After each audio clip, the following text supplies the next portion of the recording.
Hello friends, welcome to Rainbow Flavours. இன்னைக்கு நம்ம பார்க்க போற ரெசிபி என்னன்னா ரொம்ப ஹெல்தியான banana smoothie தான் பார்க்க போறோம். அது செய்யிறதுக்கு என்னென்ன தேவைன்னு பார்த்தறலாம். 2 banana, பாதாம், பிஸ்தா, முந்திரி இதெல்லாம் ஒரு ஸ்பூன், dates ஒரு 3 to 4 எடுத்துக்கோங்க. பாதாம் ஒரு 10 நிமிஷத்துக்கு முன்னாடியே ஊற வச்சிருக்கேன். பால் ஒரு கப், ஹனி வந்து தேவையான அளவு சேர்த்துக்கோங்க. நட்ஸ் எல்லாத்தையும் நல்லா blend பண்ணிக்கலாம் ஃபர்ஸ்ட். முந்திரி, பாதாம், பிஸ்தா, அப்புறம் டேட்ஸ். இது எல்லாத்தையும் நல்லா blend பண்ணி எடுத்துக்கலாம். இப்போ blend பண்ணியாச்சு.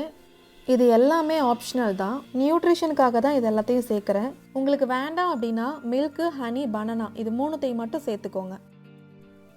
இப்போ பனானாவை இந்த மாதிரி சின்ன சின்னதாக கட் பண்ணிவிட்டு மிக்ஸி ஜாரில் சேர்த்துடலாம்.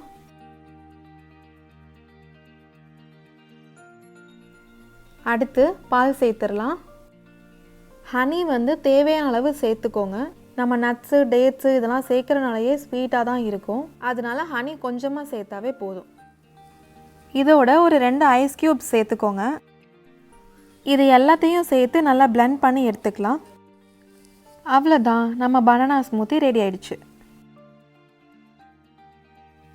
நீங்கள் டேட்ஸு இதெல்லாம் சேர்க்காம இருந்தால் நல்லா ஒயிட் கலரில் கிடைக்கும். டேட்ஸ் எல்லாம் சேர்க்கறனால இந்த மாதிரி லைட்டாக ப்ரௌன் கலரில் தான் வரும். நீங்களும் இதை ட்ரை பண்ணி பார்த்துட்டு கமெண்ட்ஸில் எப்படி இருந்துச்சுன்னு சொல்லுங்கள்.